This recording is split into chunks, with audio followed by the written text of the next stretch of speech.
मेरा नाम अर्चित है। आज जैसे ही मैं घर के अंदर दाखिल हुआ तो ये नज़ारा देखकर मेरे होश उड़ गए थे कि मेरी माँ ज़मीन पर बेहोश पड़ी हुई थी। मैं बहुत घबरा गया। मेरा इस दुनिया में मेरी माँ के अलावा कोई भी नहीं था। मेरी उम्र उस समय 25 साल थी और मैंने 12वीं तक शिक्षा हासिल की हुई थी।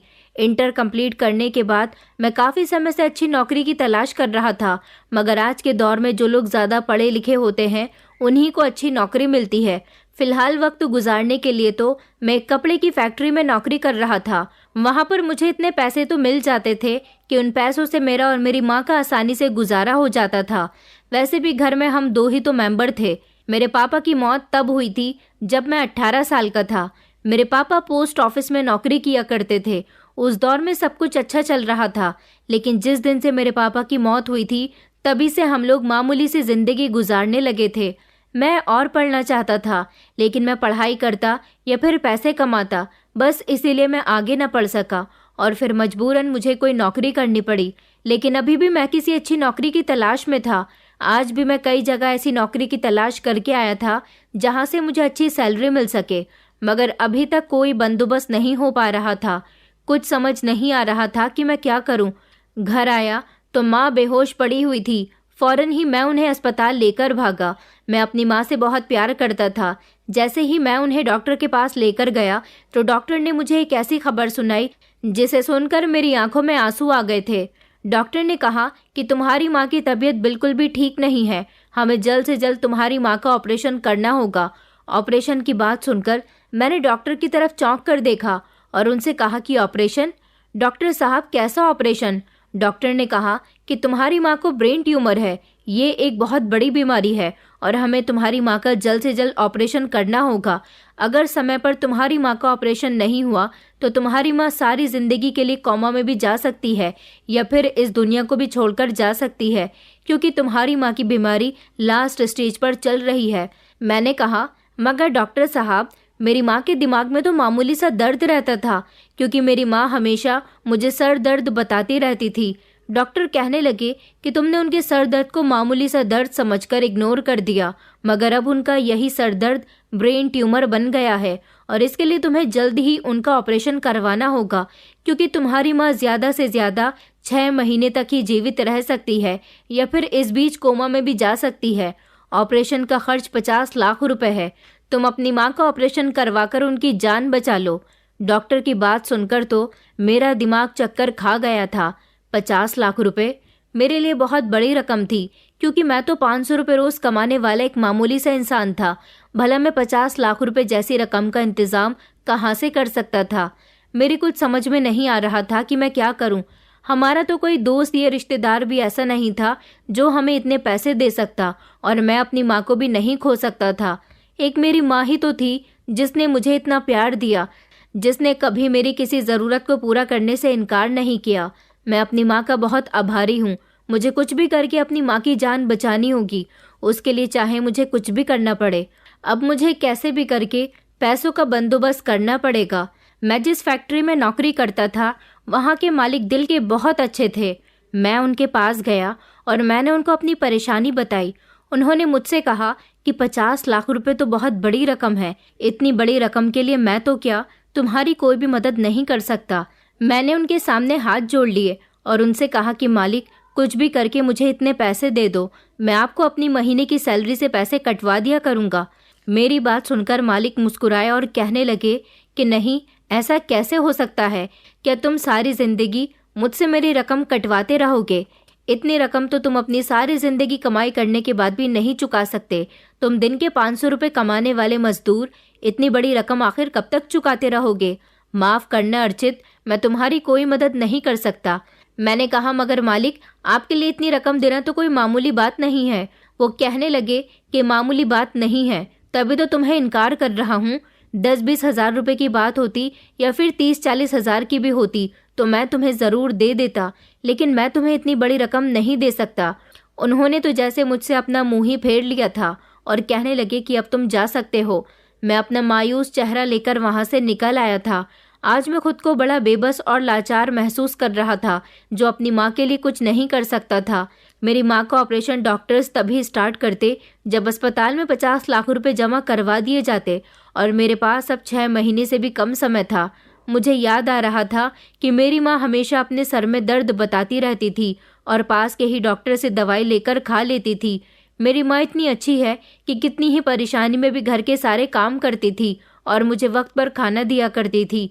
मैं पैसों का इंतजाम करने के लिए दर दर भटक रहा था, मगर कोई भी हल निकल के नहीं आ रहा था।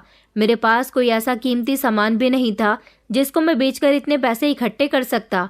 हमारा एक छोटा सा घर था जो ठीक से बना हुआ भी नहीं था। घर बेचने के बाद भी इतने पैसों का इंतजाम नहीं हो पाता, इसलिए घर बेचने का इरादा भी मैंने अपने दिल से निकाल दिया था। दूसरी तरफ मैं सही नौकरी की तलाश भी कर रहा था, जहां से मुझे नौकरी भी मिल जाए और मैं उससे पैसों की बात भी कर सकूं। इस समय मैं बहुत मजबूर था, परेशानी की हालत में बैठा हुआ था। जब मेरे एक दोस्त ने मुझसे परेशानी की वजह पूछी तो मैंने उसे अपनी परेशानी के बारे में सब कुछ बता दिया था। मेरा दोस्त मेरी बात सुनकर उदास हो गया था, क्योंकि वो खुद भी गरीब था। वो भी मेरी मदद नहीं कर सकता था। वो जानता था कि मैं अपनी माँ से कितना प्यार करता हूँ, तभी तो मुझे उनकी बीमारी पर सुकून नहीं मिल रहा था। फिर उसने मुझे एक सजेशन दिया। वो कहने लगा कि देखो दोस्त, मैं तुम्हारे लिए पैसों का बंदोबस्त तो नहीं कर सकता, मगर मैं एक आदमी को जानता हूँ जो तुम्हें अपने यहाँ नौकरी दे सकता है, और तुम अगर उसे अपनी परेशानी बताओगे तो वो तुम्हारी मदद भी कर सकता है। मैं अपने दोस्त की बात सुनकर खुश हो गया। मेरा दोस्त गौरव भले ही गरीब था, मगर दिल का बहुत अच्छा था। बचपन से लेकर अब तक उसने मेरी काफ़ी सारी परेशानियों में मदद की थी। मैं उसकी बात सुनकर खुश हुआ। मैंने उससे पूछा कि कैसी नौकरी, तो वो कहने लगा कि शायद घर में काम करने की नौकरी है।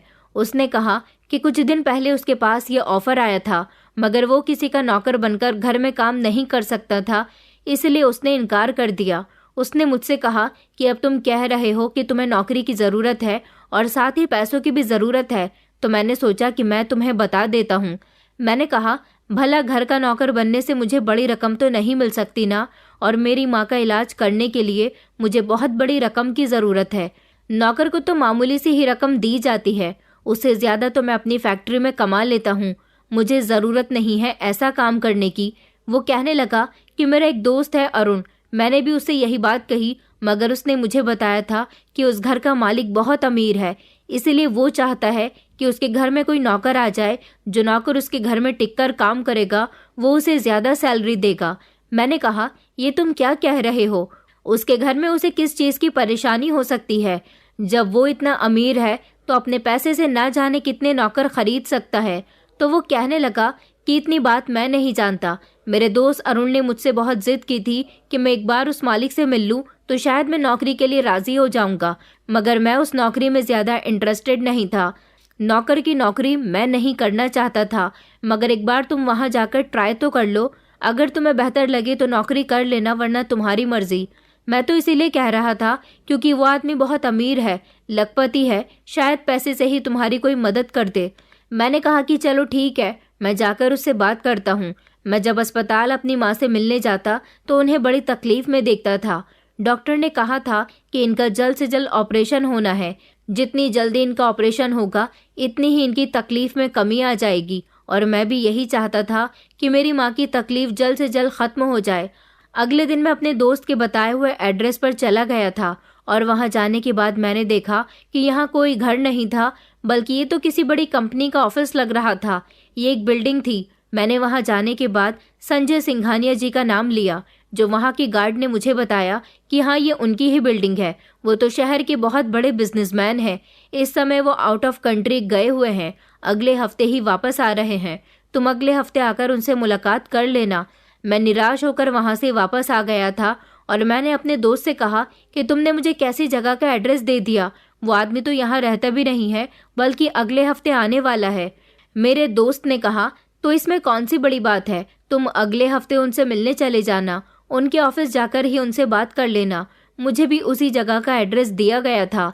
मैंने सोचा कि चलो ठीक है, मैं इंतज़ार कर लूँगा, मगर मुझसे एक हफ्ते का भी इंतज़ार नहीं किया जा रहा था। अभी मैं और बाकी जगह पर भी पैसों का बंदोबस्त करने की कोशिश कर रहा था। मैंने अपने कुछ दोस्तों से भी मदद के लिए कहा था। उन सब ने मिलकर भी मुझे थोड़े थोड़े पैसे दिए, तो सारे पैसे मिलाकर लगभग 20,000 रुपये हो रहे थे। मगर इन 20,000 रुपये में कुछ भी नहीं हो सकता था। अभी तो मुझे काफ़ी सारे पैसों का इंतज़ाम करना था। अगर मैं इसी तरह से थोड़े थोड़े पैसे इकट्ठे करता रहता तो मेरे पास जितना भी समय था वो सब खत्म हो जाता और शायद इस बीच मेरी माँ ज़िंदगी की जंग भी हार जाती। उसे जल्द से जल्द ऑपरेशन की सख्त ज़रूरत थी, लेकिन पैसों का बंदोबस्त कहीं से भी नहीं हो पा रहा था। जैसे तैसे एक हफ्ता भी गुजर गया और जब मैं उस आदमी की बिल्डिंग पर पहुंचा तो संजय सिंघानिया मीटिंग में बिजी थे।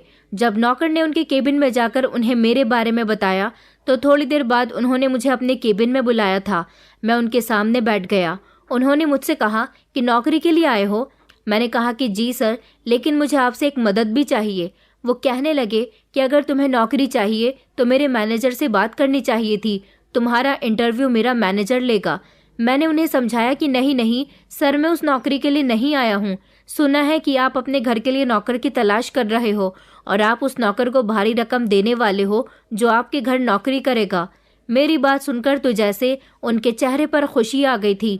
पहले तो वो मुझसे नज़र चुराकर बात कर रहे थे, मगर अब उनका सारा ध्यान मुझ पर ही था। उन्होंने कहा कि हाँ हाँ, मुझे अपने बंगले के लिए नौकर की तलाश है। मुझे उनकी बात बड़ी अजीब लगी थी।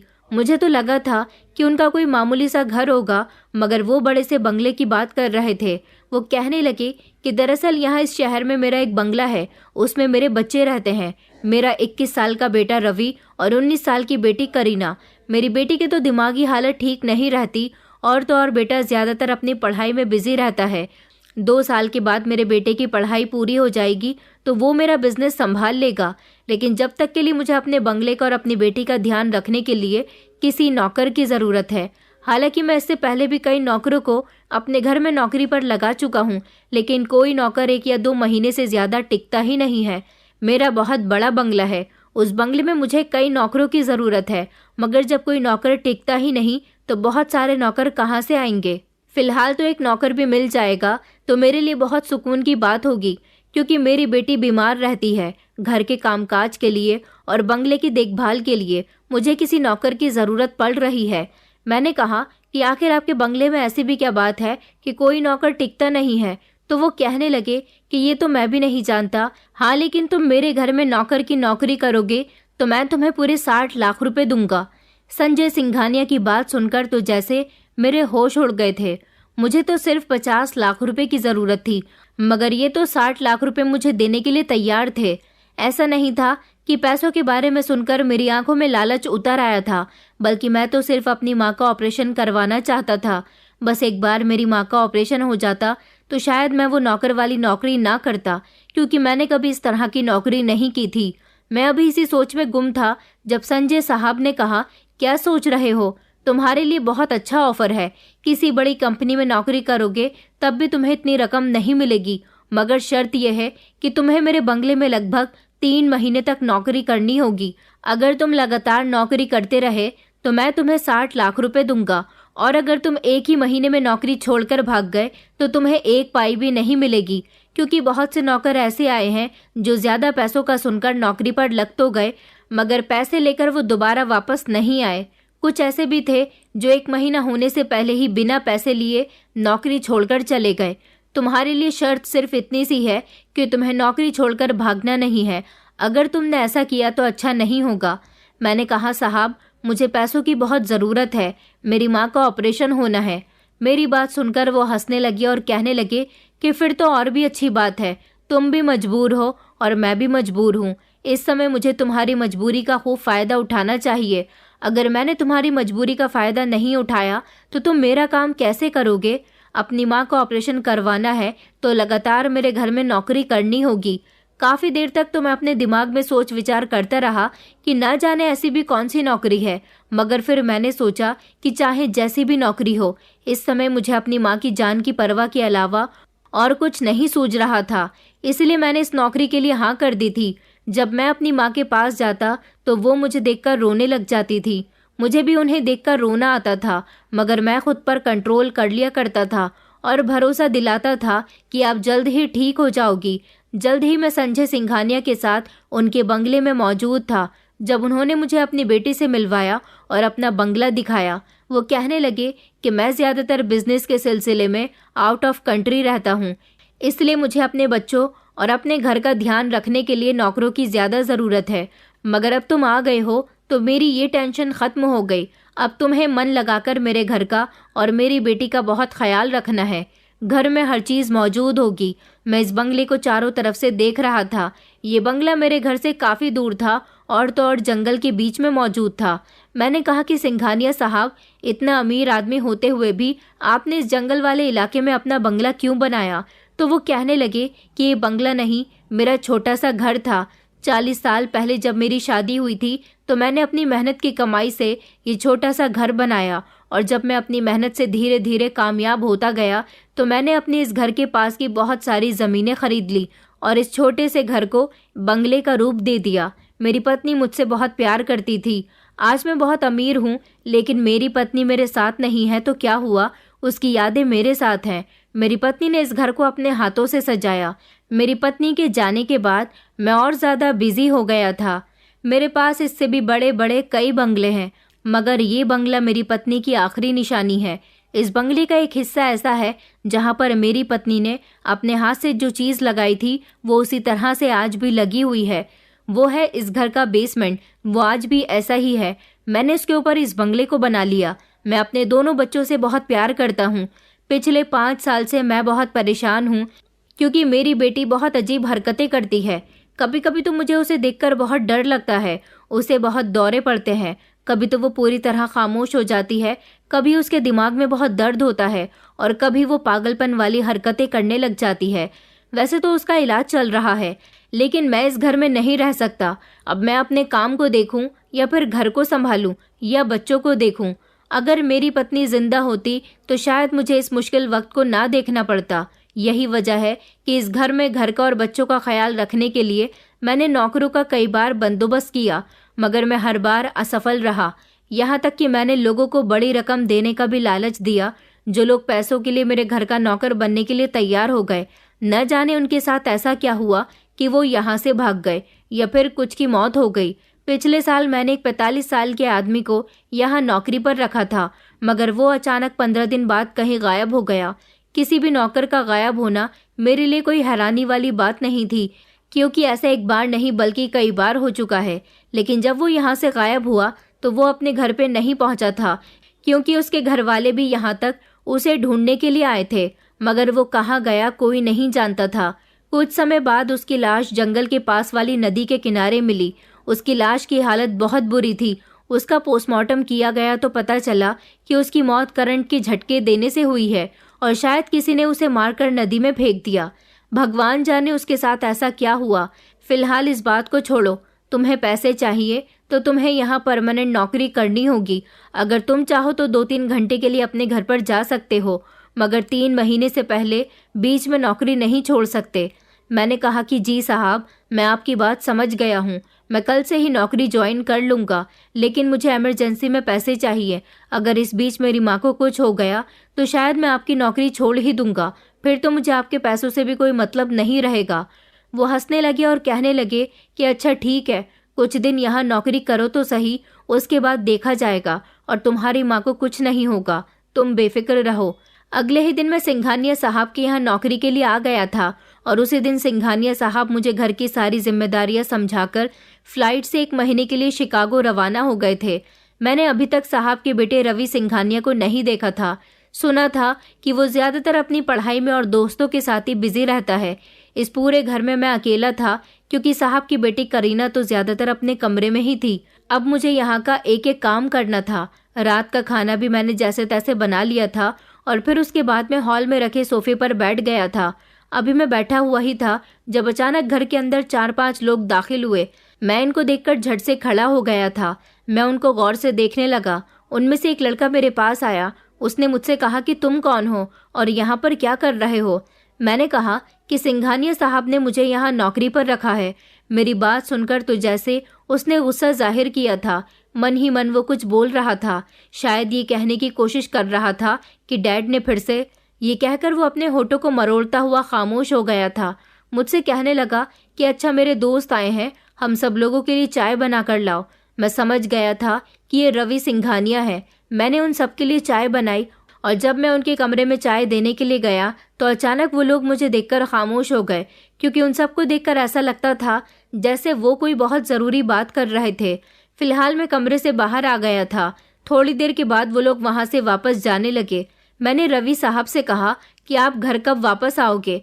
उसने चिढ़ते हुए कहा कि मैं अपनी मर्जी का मालिक हूँ, कभी भी घर के अंदर आऊँ या बाहर जाऊँ। तुम्हें अगर यहाँ नौकरी करनी है तो मुझ पर अपनी नज़र मत रखना। वो घर से निकलकर चले गए थे। रवि सिंघानिया मुझे बड़ा ही घमंडी इंसान लगा था। अभी लगभग रात के 8 बज रहे थे। मैंने सोचा कि आज सुबह से मैं अस्पताल अपनी माँ से मिलने के लिए नहीं गया, इसलिए मैं 1 घंटे के लिए अपनी माँ से मिलने के लिए चला गया था। वहाँ से जब मैं वापस आया तो मैं किचन से अपने लिए खाना लेने चला गया। वैसे भी अब मुझे यहीं रहना था। अपनी पुरानी नौकरी तो मैं कुछ दिनों के लिए छोड़ ही चुका था। मैं किचन से खाना लाकर बाहर ही कुर्सी पर बैठकर खा रहा था जब अचानक पूरे घर की लाइट चली गई। मैं घबरा गया था। मैं झटके से खड़ा हो गया। खाने की प्लेट मैंने अंधेरे में ही एक तरफ को रख दी थी। मैं इधर उधर महसूस करते हुए आगे की तरफ बढ़ने लगा। न जाने लाइट कैसे बंद हो गई थी। अचानक थोड़ी ही देर गुजरी तो खुद ही लाइट आ गई और मैंने सुकून का सांस लिया। अभी फिर से मैं अपनी कुर्सी पर दोबारा आकर बैठा तो मुझे कांच टूटने की आवाज़ आई, और ये आवाज़ कहीं और से नहीं बल्कि ऊपर से आई थी। न जाने क्यों मैं घबरा गया था और मुझे डर लगने लगा था, क्योंकि इस पूरे बंगले में मेरे और करीना बेबी के अलावा कोई भी नहीं था, जबकि वो अपने कमरे में सो रही थी। मैं ऊपर की तरफ भागा तो अचानक मुझे किसी की धीमी धीमी आवाज़ आने लगी। ये आवाज़ किसकी थी और कहाँ से आ रही थी? जब मैंने ये जानने की कोशिश की तो अचानक फिर से घर की लाइट भाग गई और अब की बार लाइट बार बार जलबुझ हो रही थी। मैं चारों तरफ नज़र दौड़ाकर देख रहा था। मेरा शरीर थर-थर काँप रहा था। ऐसा मेरे साथ पहली बार हो रहा था कि मुझे इतना डर लग रहा हो। अब मुझे समझ आया था कि यहाँ पर आने वाले नौकर यहाँ से क्यों भाग जाते थे। मैं अब चलते चलते रुक गया था। मुझे समझ नहीं आ रहा था कि मैं क्या करूं, क्योंकि मैं बहुत डरा हुआ था। लाइट थी कि एक जगह टिकने का नाम ही नहीं ले रही थी। अचानक फिर से तेज तेज कांच टूटने की आवाज़ें आने लगी। ऐसा लगा जैसे कोई कांच के बर्तन तोड़ रहा है। मैं फिर से जहाँ से कांच टूटने की आवाज़ आ रही थी उधर भागने लगा, मगर ये बंगला इतना बड़ा था कि मेरी समझ नहीं आ रहा था कि कांच आखिर किधर से टूट रहा है। थोड़ी देर गुजरी तो लाइट एक तरफ थमी और कांच टूटने की आवाज़ भी बंद हुई तो अचानक किसी के ज़ोर ज़ोर से चिल्लाने और रोने की आवाज़ आने लगी, जैसे कोई बड़ी दर्द भरी तकलीफ के साथ रो रहा है। ये किसी लड़की की आवाज़ थी। जब वो ज़ोर ज़ोर से रोते हुए भाग कर आई और उसने मेरा गला दबोच लिया। वो ज़ोर ज़ोर से चीख रही थी। मैं डरा हुआ था, इसलिए मैं भी चीखने लगा और उसको खुद से छुड़वाने लगा, मगर जब मैंने ध्यान से देखा तो वो कोई और नहीं बल्कि करीना जी थी। मैंने उन्हें खुद से छुड़वाया तो वो पीछे की तरफ गिर गई थी और फिर अचानक सहम कर एक तरफ बैठ गईं। वो तो बड़ी ही डरावनी लग रही थी। उसके बाल बिखरे हुए थे। इसका मतलब ये था कि इसके अंदर कोई आत्मा छुपी हुई थी, तभी तो वो ये सब कुछ कर रही थी। मुझे तो करीना से बहुत डर लग रहा था। मैंने सोचा कि मुझे यहाँ से अभी और इसी समय भाग जाना चाहिए, मगर फिर मुझे ये सोचकर खामोश होना पड़ा कि मुझे पैसों की ज़रूरत है और मैं यहाँ से भागने की कोशिश भी नहीं कर सकता। वो रात मेरी बड़ी ही खतरनाक रात गुजरी थी। उस रात के बाद मैं बहुत डरा सहमा सा रहने लगा था। करीना को तो मैंने उसके कमरे तक पहुँचा दिया था, मगर सारी रात मुझे नींद नहीं आई थी। अब हर दिन मेरे साथ ऐसा ही होने लगा था। हर दिन कोई ना कोई डरावना हादसा मेरे साथ होता जिससे मैं बुरी तरह से डर जाता था। कभी तो जोर जोर से छत का पंखा हिलने लगा था तो कभी किसी के बोलने की आवाज़ आती थी। मैं तो करीना के कमरे के पास भी नहीं भटकता था। वो कमरे का सामान उठा उठा कर फेंकती थी, अजीब अजीब हरकतें करती थी, कमरे से बाहर निकलकर बाहर भागने की कोशिश करती थी। इस सब में अजीब बात ये थी कि करीना पागल थी या फिर कोई और बात थी। मैं कुछ समझ नहीं पा रहा था। कई दिन इसी तरह से गुजर गए थे। मेरा यहाँ से भागने का बहुत मन करता था, मगर मैं भाग नहीं सकता था क्योंकि मेरी आंखों में मेरी माँ का चेहरा आ जाता था। एक दिन तो साहब ने घर के टेलीफोन पर कॉल करके मुझसे कहा था कि तुम मेरी बेटी का ख्याल रख रहे हो ना, उसे टाइम पर दवाई और खाना तो देते हो ना। अब मैं उन्हें क्या जवाब देता कि मुझे तो उनकी बेटी से बहुत डर लग रहा था। मैं तो उसके करीब भी नहीं गया था। 2 दिन गुजर गए थे। उसको खाना देना तो दूर, मैंने उसे कमरे के अंदर बंद करके रखा हुआ था। सिंघानिया साहब से तो मैंने यही कहा था कि मैं उनकी बेटी का ख्याल रख रहा हूँ, मगर मुझे इस घर में बहुत डर लग रहा था। उनकी बेटी को कमरे में बंद करने के बावजूद भी कभी खिड़कियों की खड़खड़ाहट की आवाज आती थी, तो कभी पंखा काफी देर तक हिलता रहता था, कभी कांच के बर्तन टूटने की बड़ी जोर जोर से आवाज आती थी, तो कभी कोई जोर जोर से हंस रहा होता था। लेकिन मुझे हिम्मत से काम लेना था। मैं समझ गया था कि या तो इस घर में कोई प्रॉब्लम है या फिर करीना में, मगर यहाँ पर मुझे अभी 3 महीने तक रहना था। इतना लंबा समय मैं ऐसी हालत में कैसे गुजार सकता था। एक दिन करीना की आवाज पूरी तरह से आनी बंद हो गई थी। मैं घबरा गया। मुझे हिम्मत करके उसके कमरे का दरवाजा खोलना था और उसे देखना था कि वो क्या कर रही है। मैं धीरे धीरे उसके कमरे की तरफ गया। मैंने जैसे ही कमरे का दरवाजा खोला तो ये देखकर मेरे पैरों तले से जमीन निकल गई थी कि वो जमीन पर बेहोश पड़ी हुई थी। कमरे का सामान भी इधर उधर बिखरा हुआ था। मैंने जल्दी से उसे बिस्तर पर लिटाया। वो बेचारी बड़ी खराब हालत में थी। मैंने देखा कि उसको तो बहुत तेज बुखार था। शायद उसे दवाई और खाना ना देने की वजह से वो बेहोश हो गई थी। मैंने उसे होश में लाने की बहुत कोशिश की। थोड़ी देर के बाद जब वो होश में आई तो मैंने सबसे पहले उसके आगे खाना रख दिया, तो वो ऐसे बिलक बिलक कर खा रही थी जैसे वो खाने का ही इंतजार देख रही हो। अब मुझे एहसास हुआ था कि मैं उसका ख्याल ना रखकर बहुत बड़ी गलती कर रहा था। मैं धीरे धीरे हिम्मत करके उसके कमरे में जाने लगा था। वो मुझ पर जानलेवा हमला करती, मैं फिर भी उस सब को बर्दाश्त करता और उसके जानलेवा हमले से बचने की कोशिश करता था। मैंने देखा था कि उसके अंदर बहुत कमजोरी आ गई थी। साहब मुझे जैसे जैसे दवाई बताकर गए थे, मैं उसे वैसे ही दवाई दिया करता था। 4 दिन गुजर गए थे, मगर मैंने अभी तक रवि साहब को घर में आते हुए नहीं देखा था। एक रात मैं अपने बिस्तर पर लेटा हुआ था जब मुझे कुछ लोगों के बोलने की आवाज आने लगी और ऐसा लग रहा था जैसे घर में किसी तरह की खटर पटर भी हो रही है। मुझे डर लगने लगा, जैसे फिर से कुछ होने वाला है, कोई मुझे तंग करने के लिए आ गया है। मगर ये आवाज तो कई लोगों के बोलने की लग रही थी। मैं जैसे ही घर से बाहर आया तो ऐसा लगा जैसे कुछ लोग जोर जोर से हंस हंस कर बातें कर रहे हैं। मैं उन आवाजों को फॉलो करता हुआ बाहर के हॉल तक पहुंचा, जब अचानक मेरी नजर बेसमेंट के दरवाजे पर गई। बेसमेंट का दरवाजा हॉल में ही मौजूद था, उसमें सीढ़ियां जा रही थी। मैं जैसे ही नीचे की तरफ उतरा, मैंने देखा कि रवि साहब और उनके साथ लगभग 5 या 6 लोग मौजूद थे और वो लोग बेड को साइड में करके वहां उस गड्ढे में माल को रख रहे थे। ये सब देखकर तो मेरी आंखें फटी की फटी रह गई कि आखिर इस घर में ये क्या चल रहा है। इससे पहले कि वो लोग मुझे देख लेते, मैं फौरन ही वहां से आ गया, क्योंकि उस समय उनमें से कोई वहां से जाने की तैयारी कर रहा था और जाने वाला इंसान अगर बाहर निकलता तो मुझे देख लेता, इसीलिए मैं छुप गया था। अब थोड़ी थोड़ी मुझे कहानी समझ आ रही थी। रवि साहब कुछ तो गड़बड़ कर रहे थे। फिलहाल मैं अपने बिस्तर पर आकर लेट गया। सुबह के समय जब मैं करीना के कमरे में उसे नाश्ता देने के लिए गया तो नाश्ता रखकर मैं पलटकर आने ही वाला था जब उस दिन उसने कहा कि सुनो। उसने इस तरह से मुझे आवाज़ लगाई थी जैसे कोई नॉर्मल इंसान आवाज़ लगाता है। उसके आवाज़ लगाने से मुझे कपकपाहट होने लगी थी, मगर मैं क्या करता, उसकी बात सुननी मेरे लिए बहुत ज़रूरी थी। उसने कहा कि मुझे नाश्ते में दूध नहीं बल्कि चाय चाहिए, मेरे लिए 1 कप चाय बना दो। जब उसने ये कहा तो ऐसा लगा जैसे वो कोई पागल लड़की नहीं बल्कि पूरी तरह से ठीक है। मैं उसके लिए चाय बनाकर ले आया था। उसने चाय पी और मुझसे 2 बातें भी की। इसी दौरान उसे देखकर लग ही नहीं रहा था कि वो बीमार है, मगर समझ नहीं आता था कि वो उल्टी सीधी हरकतें क्यों करती थी। उसने मुझसे कहा कि मेरा कमरा बहुत गंदा हो रहा है, प्लीज़ मेरे कमरे की सफाई कर दो, मुझे गंदगी बिल्कुल भी पसंद नहीं है।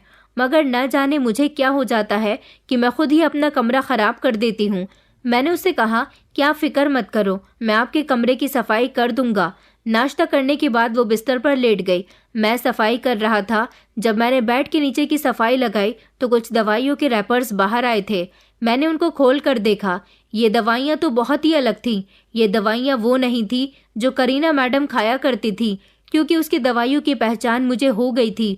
संजय साहब मुझे अपनी बेटी की दवाइयों के बारे में बताकर गए थे और वो सारी ही दवाइयाँ मेरे पास थी जो मुझे उन्हें वक्त पर देनी थी। तो फिर ये किस चीज़ की दवाइयाँ थी और ये बेड के नीचे क्या कर रही थी? इन दवाइयों के रैपर मैंने अपनी जेब में रख लिए। करीना मैडम से कुछ नहीं कहा। थोड़ी देर के बाद वो दवाई खाकर आराम से लेट गई थी। मैं कमरे से बाहर निकला तो मैंने देखा कि रवि साहब करीना की कमरे की तरफ आ रहे थे।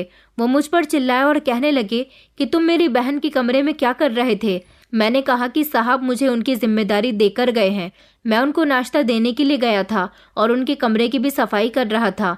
वो कहने लगे कि अच्छा चलो यहाँ से जाओ और कुछ देर तक इधर भटकना भी मत। वो तो कमरे के अंदर चले गए थे, मगर न जाने क्यों मुझे अजीब सी बेचैनी हो रही थी। मैं वहीं खड़ा रहा। उन्होंने कमरे का दरवाज़ा अंदर से बंद नहीं किया था, मगर कमरे का दरवाज़ा इतना खुला हुआ था कि मैं अंदर का नज़ारा आराम से देख सकता था। वो करीना जी के पास बैठ गए और उनका सर सहलाने लगे। वो सो रही थी। उनको जगाने की कोशिश करने लगे, लेकिन थोड़ी देर के बाद जब करीना जी जाग गईं तो उन्होंने कहा कि करीना, मैं तुम्हारी दवाई लेकर आया हूँ, तुम्हें दवाई नहीं खानी। मगर ये तो बहुत ही अजीब बात थी, उन्हें तो दवाई मैं खिलाकर आ चुका था। करीना जी उठकर बैठ गईं। उन्होंने अपनी जेब से दवाई निकाली और उन्हें पानी के साथ देने लगे। उस दवाई के रैपर्स बिल्कुल ऐसे थे जैसे मुझे सफाई के दौरान मिले थे। न जाने क्यों मुझे रवि साहब ठीक नहीं लगता था। इस समय मैं उनको रोक भी नहीं सकता था और ना ही कुछ उनसे पूछ सकता था कि आखिर आप करीना जी को दवाई दोबारा से क्यों खिला रहे थे। मैं इस समय घर से निकल आया और अपनी माँ से अस्पताल मिलने के लिए चला गया था। कुछ देर माँ से बातचीत करने के बाद मैं डॉक्टर के पास चला गया और मैंने डॉक्टर को वही वाले दवाई के रैपर्स दिखा दिए जो मेरे पास मौजूद थे। मैंने डॉक्टर से पूछा कि आखिर ये किस चीज़ की दवाई है। डॉक्टर ने तो मुझे एक ऐसी बात बताई जिसे सुनकर मेरे होश उड़ गए थे।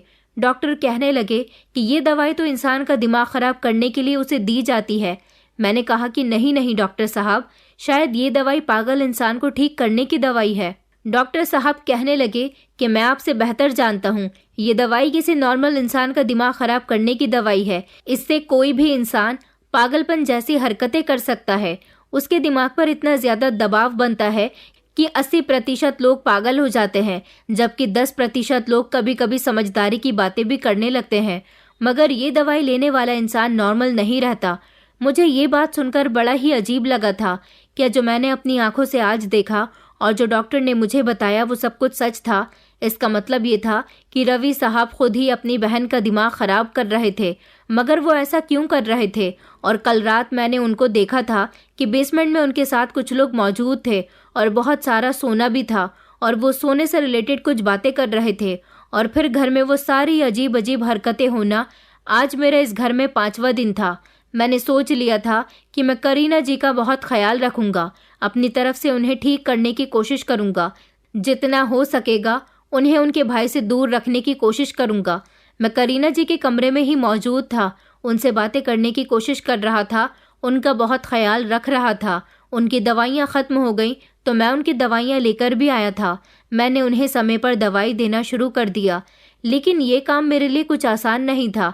एक दिन करीना जी बिल्कुल ठीक हालत में थी, मुझसे सही तरीके से बात कर रही थी। मुझसे रहा नहीं गया और मैंने उनसे पूछ लिया कि क्या इस घर में भूत है।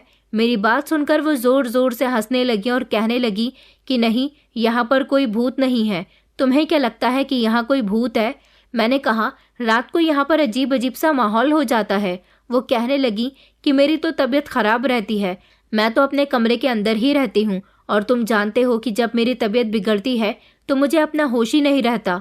मगर इस घर में हम लोग कई सालों से रह रहे हैं, हमने तो ऐसा कभी कुछ नहीं देखा। हाँ, लेकिन तुमसे भी पहले यहाँ पर बहुत सारे नौकर आए हैं, मगर वो लोग ज़्यादा दिन नहीं रुकते। मेरा इस घर में रुकना मेरी मजबूरी थी और यहाँ जो भी होना था वो मुझे बर्दाश्त करना ही था। इसलिए अब रात को मेरे साथ जो कुछ भी होता उसे मैं बर्दाश्त करता था।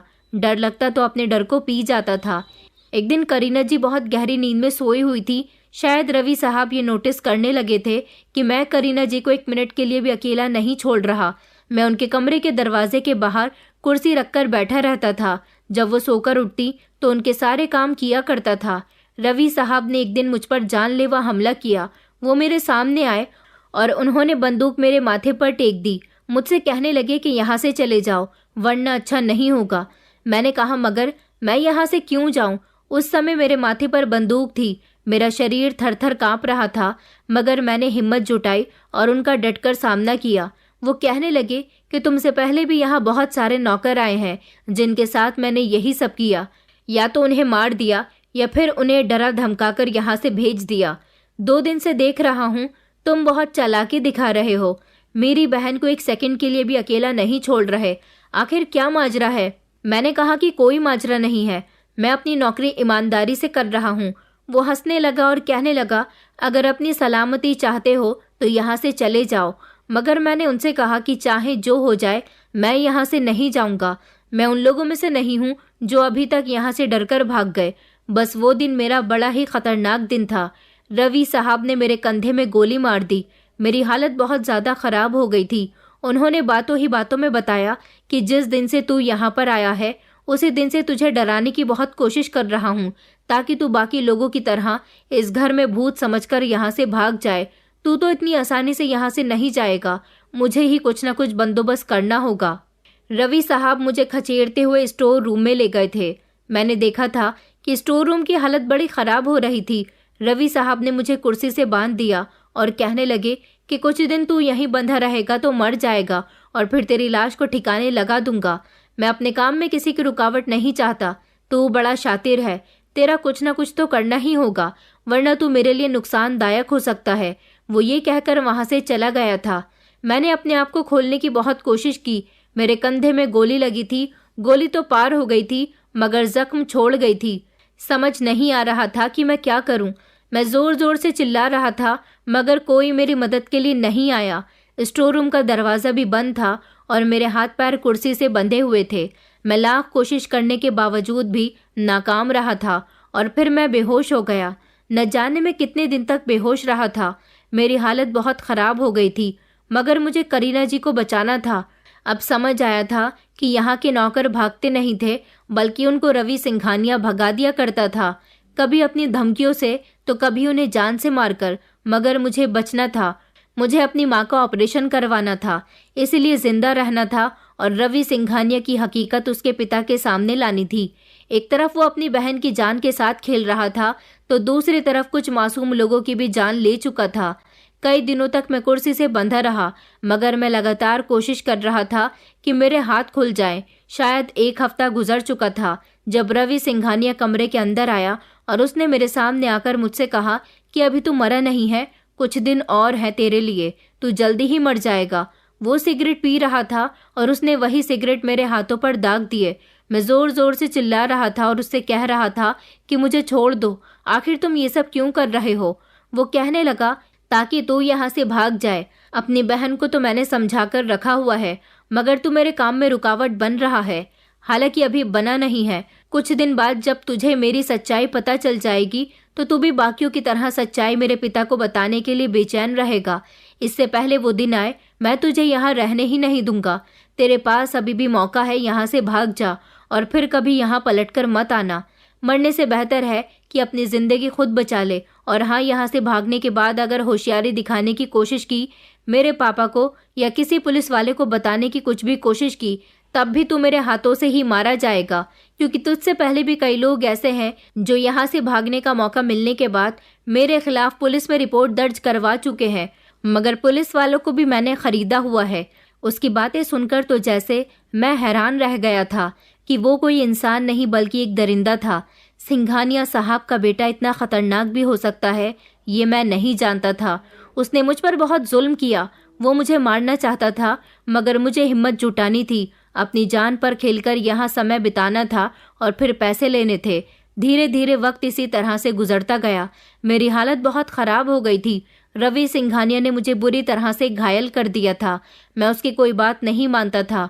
मैं मन ही मन भगवान से अपनी माँ की ज़िंदगी की दुआएं मांग रहा था, जबकि मुझे अपनी ज़िंदगी की परवाह नहीं थी। कई दिन हो गए थे मैं अपनी माँ से भी नहीं मिला था। शायद मेरी माँ को मेरी परेशानी का एहसास हो गया था। माँ तो माँ होती है, वो अपनी हर दुख तकलीफ में अपने बच्चों के लिए प्रार्थना करती है। शायद मेरी माँ की दुआओं का ही नतीजा था जो मेरे हाथ रस्सी से खुल गए। मैंने बहुत कोशिश की थी अपने हाथ खोलने की और फिर फाइनली मेरे हाथ खुल गए थे। मैंने जल्दी से अपने पैर भी खोले और वहाँ से भागने का रास्ता तलाश करने लगा। अब तो मुझे ये भी पता नहीं था कि मुझे यहाँ पर बंद हुए कितना समय हो गया। रवि साहब शायद यही समझता था कि मैं मर गया हूँ, क्योंकि फिर से कई दिनों तक वो यहाँ पर नहीं आया था। शायद रात का समय था। ऐसा लग रहा था जैसे कोई बड़ी सी गाड़ी आ रही है, मगर इस स्टोर रूम में काफ़ी ऊंचाई पर जाकर एक रोशनदान लगा हुआ था। मुझे बाहर का नज़ारा देखना था। मैंने स्टोर रूम में मौजूद 2-3 कुर्सियाँ एक के ऊपर एक रखी और मैं बड़ी मुश्किल से उनके ऊपर खड़ा हुआ था और रोशनदान से बाहर झांकने की कोशिश कर रहा था। मैंने देखा कि 4-5 लोग मौजूद थे, उनमें से रवि भी था। वो लोग बड़े बड़े बॉक्स उतार रहे थे। अचानक एक आदमी के हाथ से बॉक्स छूटकर जमीन पर गिर गया और उसमें से सोना निकला था। ये देखकर मुझे बड़ी हैरानी हुई थी और अब मैं समझ गया था कि यहाँ सोने की स्मगलिंग हो रही है। अब मैं क्या करता? मेरे पास यहाँ से निकलने का कोई रास्ता नहीं था। मैं अभी उन लोगों को देख ही रहा था कि अचानक मेरा पैर फिसल गया और मैं बड़ी जोर से जमीन पर गिरा था। मेरी हालत इतनी बुरी हो गई थी कि मैं खुद की भी मदद नहीं कर सकता था। मैं बस बार बार भगवान से यही प्रार्थना कर रहा था कि किसी भी तरीके से मैं इस स्टोर रूम से बाहर निकल जाऊं। यहाँ नौकरी करना मेरे लिए सच में खतरे से खाली नहीं था। हालांकि मेरी जान पर बन आई थी, मगर इंसान के आगे जब मजबूरी आ जाती है तो उसे अपनी मजबूरी को पूरा करने के लिए ना जाने कैसे कैसे काम करने पड़ते हैं। वैसे तो इस स्टोर रूम में ढेर सारा सामान पड़ा हुआ था, मगर मेरी मदद इनमें से क्या चीज कर सकती थी, ये मेरी समझ नहीं आई। फिर अचानक मेरा ध्यान उस रस्सी पर गया जिस रस्सी से मैं बंधा हुआ था। मैंने फिर से कुर्सियों को इस तरह से इकट्ठा किया और उन पर चढ़ने की कोशिश की और उस रोशनदान तक पहुंच गया। मैंने उस रस्सी को रोशनदान से बांध दिया और फिर नीचे उतरकर रोशनदान की जाली तोड़ने की कोशिश करने लगा। वो बहुत मजबूत थी और मैं कमजोर, इसीलिए उसको तोड़ना मेरे लिए बहुत मुश्किल हो रहा था। लेकिन मैं जानता था कि भगवान किसी भी तरह से मेरी मदद जरूर करेगा, इसलिए मैंने अपनी जितनी जान लगानी थी उस पर लगा दी। रस्सी टूट गई मगर रोशनदान नहीं टूट सका। मुझे रह रहकर अपनी माँ की फिक्र सता रही थी। फिर मेरी नज़र एक और रोशनदान की तरफ गई जो मुझे इस बंगले से बाहर तो नहीं निकाल सकती थी, मगर मुझे इस कमरे से बाहर निकाल सकती थी। ये रोशनदान अंदर से ही बंद था। ये स्टोर रूम के दरवाजे के ऊपर बना हुआ था। मैंने फिर से कुर्सियों को इकट्ठा किया और जैसे तैसे रोशनदान को खोलने की कोशिश की। वो रोशनदान खुल गया था। मैंने उसमें अपनी गर्दन डालकर चारों तरफ देखा तो मुझे घर के अंदर कोई भी नजर नहीं आया था। मैं उस रोशनदान से कमरे के बाहर कूद गया जिससे मेरे चोट आई थी, मगर मैं स्टोर रूम से तो निकल ही गया था। भागकर मैं सबसे पहले करीना के कमरे में गया। मैंने देखा कि करीना की कंडीशन बहुत खराब हो रही थी। वो डरी सहमी एक तरफ बैठी हुई थी और बुरी तरह से रो रही थी। वो कुछ भी बोलने की कंडीशन में नहीं थी। मैंने उसे अपने साथ चलने के लिए कहा, मगर वो शोर मचाने लगी तो मैंने उसके मुंह पर हाथ रख लिया। मैंने उसे समझाने की कोशिश की कि तुम्हारा भाई तुम्हारी जान लेना चाहता है। वो तुम्हें गलत दवाइयाँ देकर तुम्हें पागल कर रहा है। मगर वो बेचारी तो अपने होश से बेगानी थी। वो मेरी बात कैसे समझ सकती थी? लेकिन अब मेरी जान को बहुत खतरा था। अगर मुझे रवि सिंघानिया यहाँ देख लेता तो वो मुझे जान से मार देता। मुझे कुछ भी करके ये सच्चाई संजय सिंघानिया के सामने लानी थी कि उनका बेटा उनकी पीठ पीछे क्या क्या करता है। इस जंगल जैसी जगह पर बंगला होने का वो पूरी तरह से फायदा उठाता था, मगर मैं ये तो जान गया था कि घर के बेसमेंट में उनका बेटा ये सारा सोना रखता है। करीना मेरी बात मानने के लिए तैयार नहीं थी, तो मैं उसका मुंह दबोचकर खामोशी से उसे घर से बाहर लेकर निकल गया था और बड़ी मुश्किल से मैं उसे अपने घर लेकर आ गया था। इस बीच मुझे किसी ने नहीं देखा था। उस समय शायद रवि सिंघानिया घर पर मौजूद नहीं था। मेरे पास इतने पैसे नहीं थे कि मैं करीना का भी इलाज करवा सकता। उसे फिलहाल मैंने अपने घर में जगह दी हुई थी। मुझे इंतजार था तो सिर्फ संजय सिंघानिया के इंडिया वापस आने का। फिर मैं उनको सारी सच्चाई बता देता। मैं उनके बेटे की काली करतूत अपनी आंखों से देख चुका था। वो सारा ही सोना घर के बेसमेंट में इकट्ठा करता था। ये बात तो मुझे संजय सिंघानिया ने बताई थी कि उन्होंने बेसमेंट के ऊपर अपना घर बनाया हुआ है। बेसमेंट में एक छोटा सा कमरा था जो उनका पुराना घर हुआ करता था। मैं हर रोज करीना को अपने घर में छोड़कर संजय साहब के ऑफिस जाकर उनका इंतजार करता था, क्योंकि अब मुझे कुछ भी करके उनसे बात करनी थी। मैं जब भी घर से निकलता अपना मुंह छुपाकर निकलता था ताकि मुझे कोई पहचान न सके, क्योंकि ये बात तो मैं अच्छे से जानता था कि मेरे वहां से गायब होने पर रवि सिंघानिया इतनी आसानी से नहीं बैठेगा। उसने मुझे ढूंढने की बहुत कोशिश की होगी। सबसे अच्छी बात ये थी कि मेरे घर के बारे में ना तो संजय सिंघानिया जानता था और ना ही रवि सिंघानिया। भगवान की कृपा से पूरे 2 दिन बाद ही मुझे खबर मिली कि संजय साहब इंडिया वापस आ गए, मगर वो बहुत बेचैन हैं। उनकी बेटी को किसी ने किडनैप कर लिया। ये खबर जब मैंने सुनी तो मेरे होश उड़ गए थे और उसी दिन पुलिस हमारे दरवाजे पर आ गई। मैंने जैसे ही दरवाज़ा खोला तो पुलिस ने मुझे धक्का दिया और पुलिस घर के अंदर चली गई। पुलिस ने जब जाकर संजय साहब को बताया कि आपकी बेटी को इसी ने किडनैप किया है, तो वो मेरे करीब आए और उन्होंने मेरे मुंह पर एक जोरदार थप्पड़ मार दिया। मैंने उन्हें यकीन दिलाने की कोशिश की कि मैंने आपकी बेटी को किडनैप नहीं किया, बल्कि मैं आपको कुछ बताना चाहता हूँ, लेकिन वो तो मेरी कोई बात सुनने के लिए तैयार ही नहीं थे। उधर करीना 2 दिन मेरे साथ रही, मगर उसकी तबीयत में धीरे धीरे सुधार आने लगा था, क्योंकि मेरे घर आने के बाद उसे वो दवाई नहीं मिली थी जिससे उसका दिमाग खराब हो रहा था। लेकिन कंडीशन उसकी अभी भी ठीक नहीं थी। वो अपने पापा के पास गई तो बहुत डरी हुई थी। पुलिस को देखकर वो और ज्यादा डर गई। उन्होंने मुझसे कहा कि मैंने तो तुम्हें अपने घर काम पर रखा था, मगर तुमने मेरी बेटी को ही किडनैप कर लिया। मैंने कहा कि नहीं साहब, आप मुझे गलत समझ रहे हो। मैं आपकी बेटी को इसलिए लेकर आया हूँ क्योंकि आपकी बेटी के साथ बहुत गलत हो रहा था। मगर वो कहाँ मेरी बात सुनने वाले थे। मैं मुसीबत से निकलने के बजाय मुसीबत में फंसता चला जा रहा था। मुझे जेल पहुंचा दिया गया था, जबकि संजय साहब अपनी बेटी को लेकर घर चले गए थे। जेल लाने के बाद पुलिस वालों ने मुझे बुरी तरह से मारा था। बस उन लोगों की जबान पर यही सवाल था कि तूने उस लड़की को किडनैप क्यों किया, और बता कि तूने उसके साथ क्या क्या किया। मुझे अपनी माँ की फिक्र थी। एक अपनी माँ का ऑपरेशन करवाने के लिए मुझे ना जाने कितनी मुश्किलों का सामना करना पड़ रहा था, मगर मैंने उसके साथ कुछ नहीं किया था। संजय सिंघानिया से मुझे ऐसी उम्मीद नहीं थी। वो अपने बेटे पर बहुत भरोसा करते थे और मैं जानता था कि ये सारी बात उसके दिमाग में उसके बेटे ने ही डाली होगी। मैंने जेल में दरख्वास्त डाली कि मुझे संजय सिंघानिया से अकेले में बात करनी है। वो मुझसे मिलने के लिए आ गए थे, मगर वो मुझ पर बहुत बरस रहे थे। उन्हें मेरी ये हरकत पसंद नहीं आई थी। वो चाहते थे कि वो मुझे फांसी चढ़वा दें, क्योंकि वो अपनी बेटी से बहुत प्यार करते थे। मेरे घर का एड्रेस भी उन्होंने निकलवा लिया था। मेरे साथ जो कुछ भी हुआ था मैंने उनको वो सब बता दिया, और ये भी बताया कि आपके बेटे की वजह से ही वहाँ पर कोई नहीं टिकता। आपका बेटा ना जाने कितने लोगों को मार चुका है। वो एक स्मगलर है। घर में हर रात स्मगलिंग के माल की गाड़ी आती है। आपका बेटा उसकी स्मगलिंग करता है।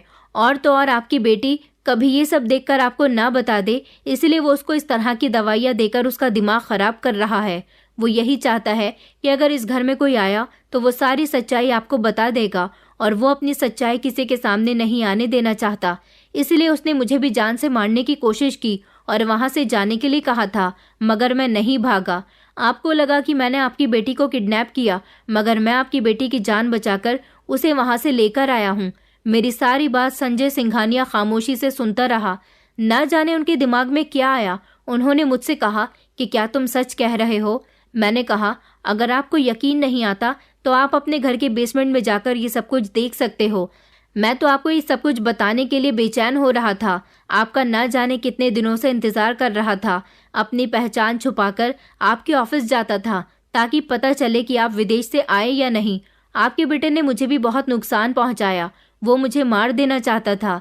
देखिए, मैं आपके आगे हाथ जोड़ता हूँ, मेरी माँ का ऑपरेशन करवा दीजिए। अगर मेरी माँ की जान चली गई तो मेरी ये सारी मेहनत बेकार हो जाएगी, और हो सके तो अपनी बेटी की भी जान बचा लीजिए, क्योंकि अगर आपने अपने बेटे पर भरोसा किया तो आपकी बेटी की जान जा सकती है। मेरी पूरी बात सुनने के बाद भी संजय सिंघानिया को मेरी बात पर यकीन नहीं आया।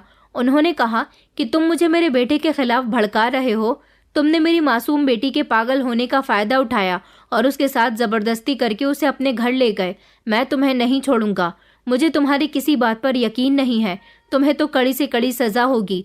अब इससे ज्यादा मैं उनके लिए कुछ और नहीं कर सकता था, और ना ही उन्हें सफाई दे सकता था। मुझे अगर फिक्र थी तो सिर्फ अपनी माँ की फिक्र थी। वो वहां से जा चुके थे, जबकि मैं अपनी माँ की जिंदगी की दुआएं मांग रहा था। मुझे अपनी कोई परवाह नहीं थी। पूरी रात मुझे इसी तरह से गुजर गई, बल्कि जेल में रहते रहते 3 दिन गुजर गए थे। 3 दिन बाद अचानक पुलिस इंस्पेक्टर आया और उसने कहा कि तुम्हारी जमानत हो गई है, तुम्हें बाइज्जत रिहा कर दिया गया है। जब मैंने ये बात सुनी तो मुझे अपने कानों पर विश्वास नहीं हुआ, क्योंकि जेल में जो मेरे साथ सुलूक किया गया था उस हिसाब से तो मुझे यही लगता था कि मेरे साथ बहुत गलत किया जा रहा है। अचानक भगवान ने मेरी इस तरह से मदद की कि मैं इस जेल से इज्जत के साथ रिहा हुआ था। और तो और रवि सिंघानिया और उसकी पूरी टीम को अरेस्ट कर लिया गया था। ऐसा इसलिए हुआ था क्योंकि जब मैंने सिंघानिया साहब को उनके बेटे की सारी सच्चाई बताई थी तो उन्हें मेरी बात पर यकीन तो नहीं आ रहा था, क्योंकि उनके साथ भी कुछ ऐसे हादसे हो चुके थे जिसकी वजह से कभी कभी उनको अपने बेटे पर शक हुआ था। जैसे पहले जब बंगला खाली होता था तो अपनी बेटी से बात करने की कोशिश करते थे तो वो उन्हें बताती थी कि उसका भाई उसे कोई दवाई खिलाने की कोशिश करता है और वो उसे नहीं खाना चाहती, लेकिन वो फिर भी ज़बरदस्ती उसे खिला देता है।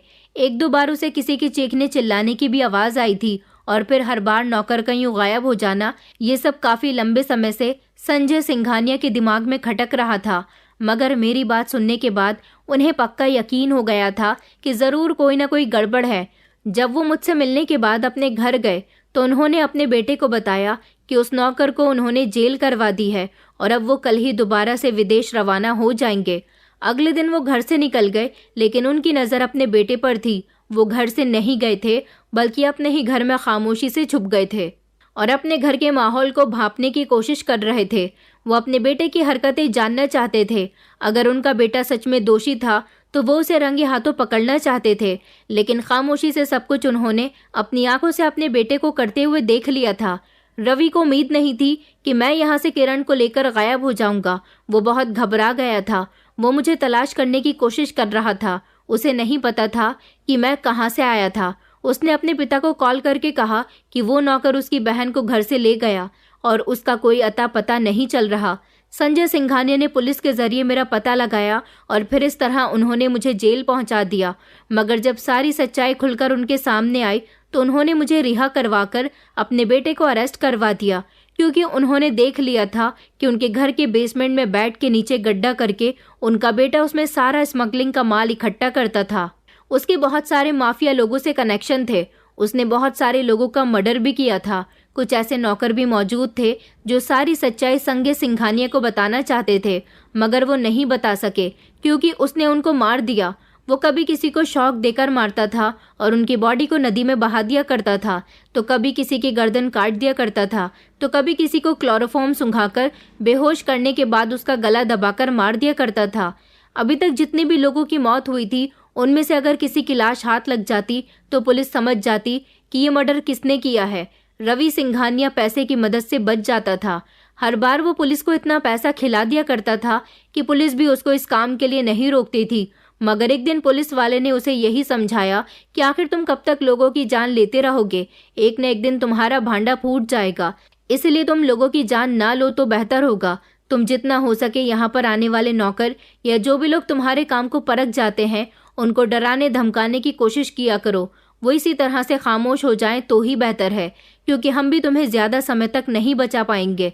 यही वजह थी कि अब अगर रवि सिंघानिया के काम में कोई रुकावट डालता था तो वो उसे ज्यादा से ज्यादा डराने की कोशिश करता था, लेकिन मैं तो उसके डर में भी नहीं आया था। इसलिए उसने मुझे वहां से भाग जाने की वार्निंग दी थी। जब मैं वहां से नहीं भागा तो उसने मुझे किडनैप कर लिया, भूखा प्यासा रखा, मेरे साथ मारतोड़ की, यहाँ तक कि मेरे कंधे में गोली भी मार दी, मगर मैं फिर भी वहां से नहीं गया। उसने सोचा कि वो किसी भी तरह मुझे मार देगा और वो ये भी जानता था कि मैं किरण का बहुत ख्याल रख रहा हूँ। उसे ये बात बिल्कुल भी पसंद नहीं आई थी। वो ही था जो अपने लोगों के साथ मिलकर पहले मुझे डराने की कोशिश कर रहा था। घर में ऐसे ऐसे हालात पैदा कर रहा था कि मुझे लगे कि इस घर में भूत है और मैं डर कर यहाँ से भाग जाऊं। मगर मेरी बहुत बड़ी मजबूरी थी, मैं यहाँ से कैसे भाग सकता था। संजय सिंघानिया ने अपने बेटे और उसकी पूरी गैंग को अरेस्ट करवा दिया और मुझसे अपने किए की माफी मांगी। पुलिस भी इस गैंग की काफी लंबे समय से तलाश में थी। उन पुलिस वालों को भी गिरफ्तार कर लिया गया जिन्होंने अभी तक रवि सिंघानिया के आरोपों को छुपाया था। स्मगलिंग के सारे माल को भी अपनी हिरासत में ले लिया गया था। जब सब लोगों को पता चला कि ये काम मेरी वजह से पॉसिबल हो सका तो मुझे सरकार की तरफ से भी इनाम दिया गया था। मेरी माँ का इलाज भी फ्री करवाया गया। इस तरह मेरी माँ का इलाज पॉसिबल हो सका था और उनकी जान बच गई थी, जबकि इस काम से मेरा भी नाम ऊंचा हुआ था। संजय सिंघानिया बहुत खुश थे। अगर आने वाले समय में उनके बेटे की सच्चाई और कुछ दिन खुलकर नहीं आती तो शायद उनकी बेटी जिंदगी की बाजी हार सकती थी। उन्होंने अपनी बेटी का इलाज करवाया तो पता चला कि उनकी बेटी को कुछ ऐसी ही दवाइयां दी जा रही थी जिससे उनकी बेटी का दिमाग खराब हुआ। हालांकि उनकी बेटी का इलाज तो पहले भी चल रहा था, लेकिन रवि सिंघानिया ने उस डॉक्टर को खरीद लिया था और उससे खामोश रहने के लिए कहा था कि कभी भी वो ये बात उसके पिता को ना बताए। संजय सिंघानिया आज भी मेरे शुक्रगुजार हैं और मैं आज भी ये सोचता हूँ कि कभी कभी इंसान को अपनी ज़रूरत पूरी करने के लिए क्या कुछ नहीं करना पड़ता। जब इंसान की नीयत सीधी होती है तो ऊपर वाला उसका पूरा पूरा साथ देता है। मेरे लिए आप लोगों को ये सब कुछ बताना भले ही बहुत कठिन था, मगर इससे भी ज्यादा कठिन वो समय था जब मैं कुछ भी करके अपनी माँ की जान बचाना चाहता था। मगर मुझे ये नहीं पता था कि मैं अपनी माँ की जान के साथ साथ और भी बहुत सारे लोगों की जान का बदला ले चुका हूँ। ऊपर वाले की लाठी बेआवाज है, एक न एक दिन हर बुरे इंसान का भांडा फूट जाता है। रवि सिंघानिया ने अपने काम में रुकावट लाने वाले हर इंसान को मारने की कोशिश की, मगर उसको उसके किए की सजा जीते जी मिलकर रहेगी और आज वो जेल में अपनी जिंदगी काट रहा है।